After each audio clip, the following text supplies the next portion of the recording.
Hi to all. The first round of the Stanley Cup ended and only 8 teams remained in the fight for the trophy. In this video we will talk about all 4 confrontations that await us in the second round. Colorado finished the first round fastest in 4 matches. They almost completely carried out the attacking Nashville and spent a lot of energy, but none of the key players were seriously injured and the team is coming to the second round in full force. St. Louis would definitely envy that. In the course of their series with the mini-cell, they experienced injuries to almost all defense players at some point. The attack also went haywire, and the goalkeeper stopped saving. But the coach of musicians fixed everything. Literally in one match, the coach reconfigured the attack, reviving all the sleeping Blues forwards, while not preventing the main star of the series, the platform and O'Reilly, from continuing to score.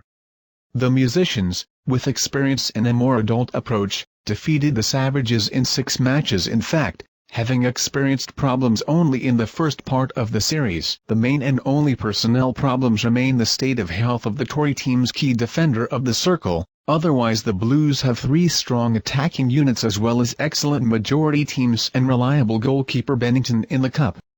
The Colorados also have all of the above in the face of killer star-filled trios. In addition, the Colorados have a reliable goalkeeper Darcy Kemper and also a mobile already quite experienced defense. What the Blues don't have in Colorado is a top defenseman, a playmaker, a scorer in the person of Kyle Macker, which is why St. Louis will have to face the danger coming not only from the NHL's top forwards, but also from the blue line. If we talk about the confrontation between coaches, Toby Ruby showed that he is tactically ready for the playoffs and has several plans for the game, as well as Bender, who managed to dry out if necessary, but with the Blues it will be more difficult to pull off such a trick because the attack of the musicians is more numerous and diverse. Besides, they are able to shuffle right in the middle of the series. Teams already have a backstory from last season, but this St. Louis is definitely not going to be the whipping boy it was a year ago.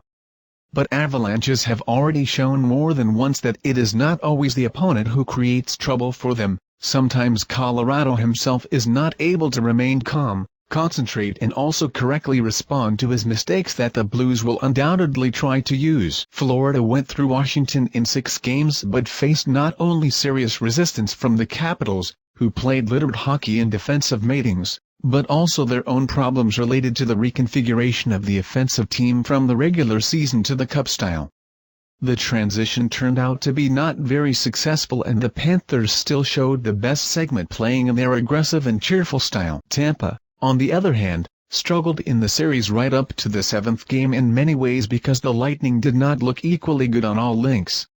Andrei Vasilevsky, although he saved key segments of the last matches, on the whole had one of the worst streaks in his career. Victor Hedman and the entire defense sometimes brought a goal out of the blue and many of Tampa's attacking stars turned on only in certain meetings without showing their inherent stability. The same can be said about Florida's top scorer in the regular season. But the underpanner still had forwards who spent the entire series at a high level. Claude Giroux, acquired at the deadline, and unexpectedly the main star of the series with Washington Carter Verhaeghe. They still need high-quality inclusion from other attacking players, as well as a solution to the problem of special teams, because Florida conceded a lot in matches with Washington in the minority, while never realizing the removal of an opponent in a series. Tampa in a duel with Toronto, on the other hand, scored a lot of goals in the drawing of extra and in the minority. Lightning are one of the best in the current playoffs. The opposition of goalkeepers is also interesting, because if Vasilevsky has so far played below his usual level, then Sergei Bobrovsky in the first round showed that he is ready to save Florida. In a duel of trainers, the brunette rookie is certainly inferior in experience to the Tampa trainer and this is one of the main advantages of the Tampa in the series. Given the mutual hatred between the teams and the principled nature of this fight, the series, like last season, promises to be a fiery difference only in the fact that then Florida looked like an obvious underdog and fought in an open game, but due to lack of skill, still lost to stronger Lightning. Now there is no clear favorite on the pair, and even though both teams have not yet played to the limit of their capabilities, that, if not the derby of the southern state, can inspire them to show their best hockey. In the playoffs, Carolina in 7 games went through the uncompromising Boston, winning all 4 home games and looking noticeably better in them than on the road. Hurricanes were dangerous in attack due to their depth and established chemistry in the links, and the defenders of the Carolina every now and then created goals for their partners in the absence of the main goalkeeper Anderson. The Hurricanes used the wealth of the young Peter Kochetkov, but even with them, Carolina was able to defeat the stellar Boston in attack, mainly due to team superiority. Rangers, on the contrary, went through Pittsburgh in 7 meetings, having won back only at the expense of personalities in the opening matches. Frankly saved Shesterkin. The main playmaker of the team was defender Adam Fox. If the attack still managed to turn on in time and bring victory to the Cops, then the defense became the weakest point of New York.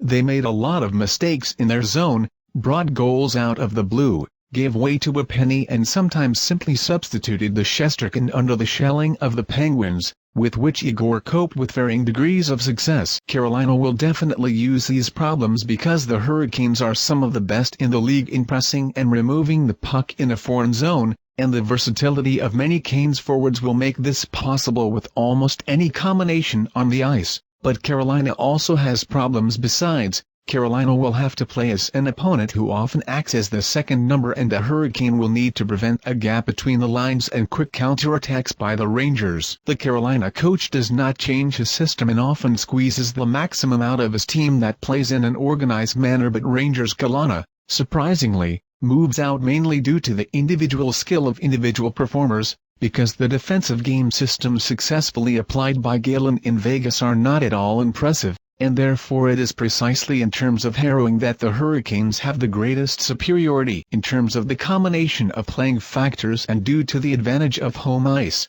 it is Carolina that can be considered a favorite.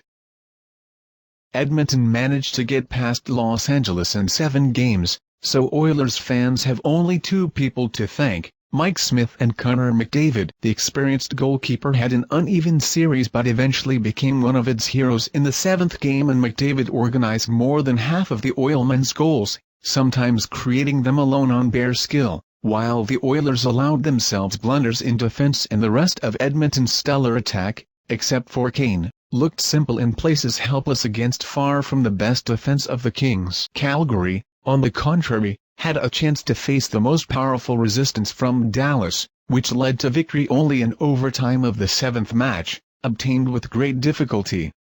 The skaters had to break through the defense of the Stars and Oettinger, who caught the courage every meeting. And all this, of course, will not happen in Syria with Edmonton, because their coach is simply not able to set up a strong defense game with this lineup, while Calgary himself may well and knows how to tear the opponent's attacking stars, unlike Edmonton, who only rely on their attack leaders and the open nature of the fights. Calgary is absolutely not obliged to go along with Edmonton and can easily impose on them an adult cup hockey in which the trainer of lights Daryl Sutter knows how to play almost the best in the league. But even if Calgary contacts the Oilmen in a shootout, then in a duel, taking into account the quality of the defense of both teams, Oilmen run the risk of missing noticeably more. Edmonton could count on the possible fatigue of the Flames after a difficult series with Dallas, but the Oilers themselves spent an unreasonably lot of energy on Los Angeles, which is why the same McDavid may not be enough for exploits in every match with the Flames. As a result,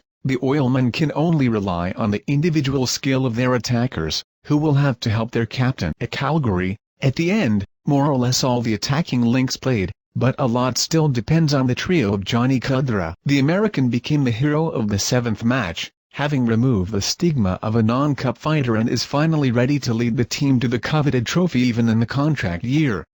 In any case, the battle for Alberta promises to be truly hot and anything can happen, but still it is the more balanced and prepared for cup hockey that Calgary deservedly is the favorite of this pair. Subscribe to the channel. They talk about hockey here.